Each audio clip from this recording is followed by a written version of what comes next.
Olá, aluno! Estamos de volta.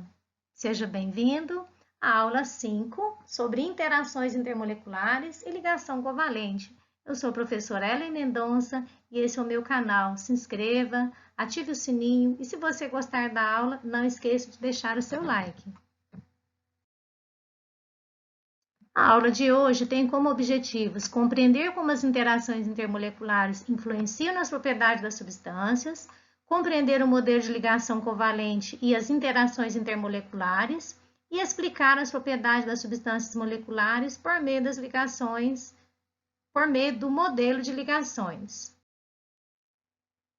Na aula anterior, que é a aula 4, nós aprendemos como determinar se a ligação é covalente polar ou apolar, como determinar a geometria e também como determinar a polaridade da molécula. Se você não tiver assistido a aula 4, eu sugiro que você assista, porque assim ficará melhor o entendimento das forças intermoleculares ou interações intermoleculares, porque são duas aulas que você tem que assistir uma, depois você assistir a outra, senão fica sem sentido e você vai ficar com muitas dúvidas.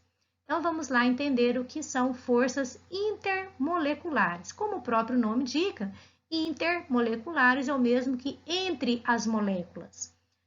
Estudamos sobre as ligações covalentes polares, então é a polaridade que existe entre os átomos que fazem parte da ligação. Quando falamos de interações ou de forças entre as moléculas, então são interações intermoleculares, são formas como as moléculas dos compostos, polares ou apolares, formados por ligações covalentes, interagem entre si. Então, os átomos interagem entre si e fazem ligações covalentes, que podem ser polares ou apolares. Daí, as moléculas também interagem entre si, e também essas interações podem ser polares ou apolares. Então, vamos lá. Essas foram propostas no ano de 1873 pelo químico e físico holandês Frederik van der Waals. As principais interações intermoleculares são forças de Van der Waals ou interações do tipo dipolo instantâneo, dipolo induzido, também conhecida como dispersões de London. Então, são três nomes para identificar o mesmo tipo de interação. Depois nós vamos estudar detalhadamente sobre cada uma delas. O outro tipo de interação são as forças dipolo permanente, ou conhecidas simplesmente como dipolo-dipolo. E por último, as ligações de hidrogênio, que também são conhecidas como pontes de hidrogênio. Então vamos agora estudar cada uma delas separado para você entender realmente o que são essas forças entre as moléculas, como elas se interagem. Então, o primeiro tipo de força que nós vamos estudar é a força dipolo induzido, dipolo instantâneo. Essas interações de dipolo induzido são de fraca intensidade e ocorrem entre moléculas apolares. Então, como determinar se a molécula é apolar? Assista à aula 4. Ou entre átomos de gases nobres, quando estes se aproximam, o que causa repulsão entre suas eletrosferas. Essa repulsão provoca um movimento dos elétrons, que vão se acumular numa única região da molécula ou do átomo, deixando a região oposta com deficiência de carga negativa, criando assim um dipolo. Então, a força dipolo induzido dipolo instantâneo, ela ocorre entre moléculas apolares. Então, vamos observar como isso acontece. Vamos um exemplo. A formação de um dipolo induzido entre os átomos do gás hélio, que possui aí número atômico 2. Então, inicialmente ocorre uma repulsão elétrica. Então, nós temos no núcleo os dois prótons e na eletrosfera os dois elétrons. Como existem muitas moléculas do gás hélio juntas, então uma molécula vai ocorrer a indução da outra molécula. Então, ocorre a repulsão entre os elétrons de uma molécula e outra, e ela vai formar o dipolo induzido, ou seja, aqui vai formar um caráter positivo, aqui forma um caráter negativo. E isso vai acontecendo uma interação onde uma molécula induz a outra a formar também o dipolo. Então, é assim que ocorre a interação entre as moléculas apolares.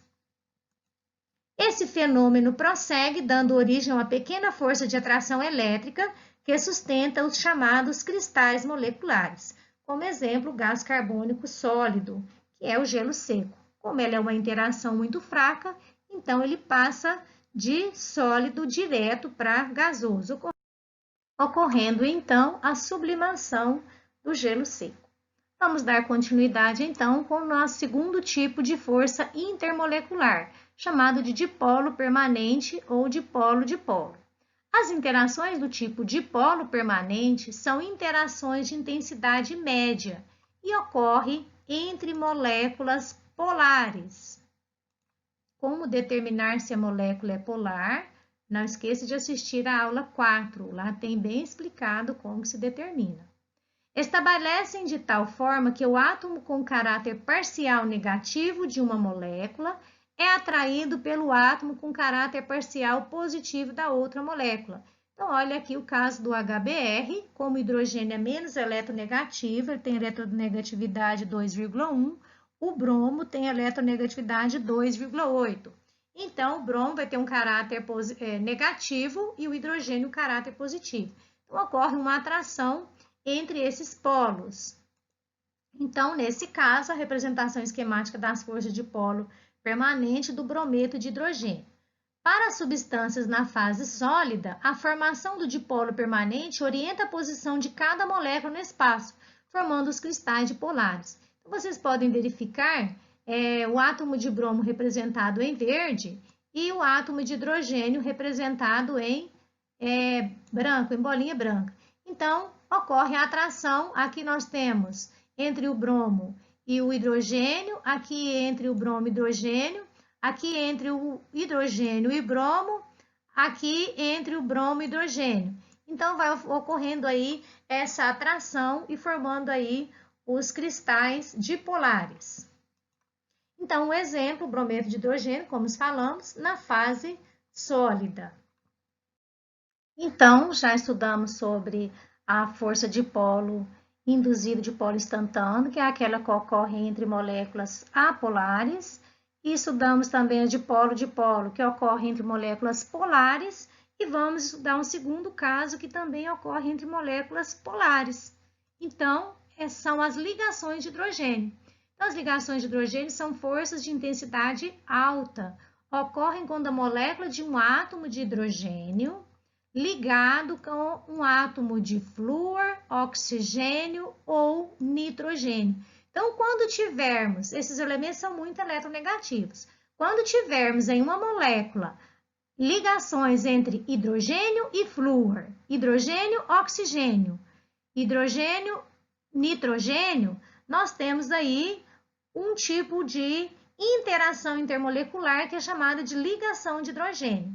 Então, esse tipo de interação é formado pela atração entre o átomo de hidrogênio, que forma o polo positivo, de uma molécula, e o átomo de flúor, oxigênio ou nitrogênio, que nós chamamos do grupo FON, com o polo negativo de outra molécula. Então, nesse caso, temos a interação de polo, a interação ligação de hidrogênio ou ponto de hidrogênio. Esse tipo de ligação forma os cristais polares. No exemplo, nós temos aqui uma molécula de água, representação esquemática, percebe-se que as bolinhas em vermelho são os oxigênio e as bolinhas brancas são os hidrogênios. Então, observe que cada oxigênio de uma molécula, ele se liga ao hidrogênio de outra molécula.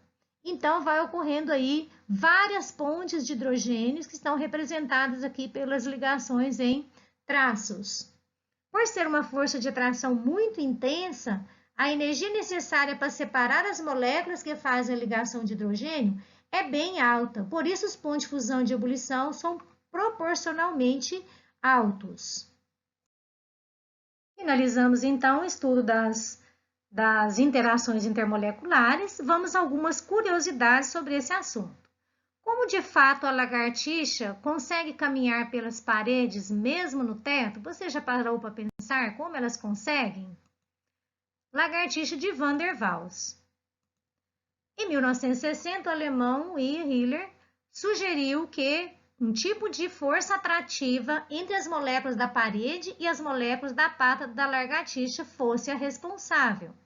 Essas forças intermoleculares são as responsáveis pela adesão da pata da lagartixa à parede, mais precisamente entre a superfície e as moléculas do setae, pelos microscópicos que cobrem as patas da lagartixa. Curioso, né? Uma outra curiosidade, você já parou para pensar como alguns insetos parecem flutuar sobre a água? Porque uma moeda ou uma lâmina de barbear flutua na superfície da água? Você já deve estar imaginando. Água tem ligação de hidrogênio. Então, vamos entender isso? Como consequência das fortes interações intermoleculares, a água apresenta algumas propriedades especiais. Alguns insetos, por exemplo, podem andar sobre ela. Uma lâmina de barbear, se colocada horizontalmente, também flutua na água. Isso se deve à tensão superficial da água, uma propriedade que faz com que o líquido se comporte como se tivesse uma membrana elástica em sua superfície. Esse fenômeno pode ser observado em quase todos os líquidos e é responsável pela forma esférica de gotas ou bolhas do líquido. Bom, a razão é que as moléculas da água interagem muito mais fortemente com suas vizinhas do que com as moléculas do ar na interface. As moléculas que estão no interior da gota, por exemplo, interagem com outras moléculas em todas as direções. As moléculas da superfície, por outro lado, interagem somente com as moléculas que estão no líquido, nas suas laterais ou logo abaixo. Este desbalanço de forças intermoleculares faz com que essas moléculas da superfície sejam atraídas para o interior do líquido. Bem interessante, não é? Forças intermoleculares são as forças que ocorrem entre uma molécula e a molécula vizinha.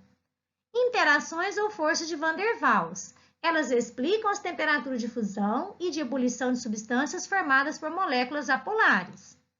Existem dois tipos de substâncias formadas por ligações covalentes. São as substâncias moleculares e os sólidos covalentes.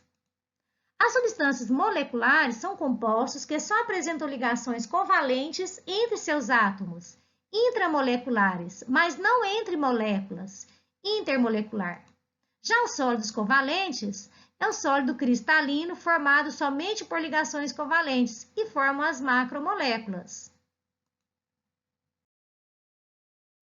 Os compostos moleculares e os sólidos covalentes. Quais são as suas características principais? Não possuem íons, possuem moléculas. São de baixa condução de corrente elétrica quando puras. Apresentam baixas temperaturas de fusão e de ebulição. Não resistem ao calor. Podem ser sólidos, líquidos ou gasosos. Quando em solução aquosa, se houver formação de íons, ionização, passam a conduzir corrente elétrica. Geralmente são insolúveis em água. A solubilidade em água vai depender da polaridade da molécula. Bom, então finalizamos assim a nossa aula 5 sobre as interações intermoleculares. Espero que você tenha gostado, então deixe seu like. Se você tiver alguma dúvida, registre nos comentários. Se você gostou da aula também, deixe seu like e também registre nos comentários. E para você hoje, um grande abraço e até a próxima aula.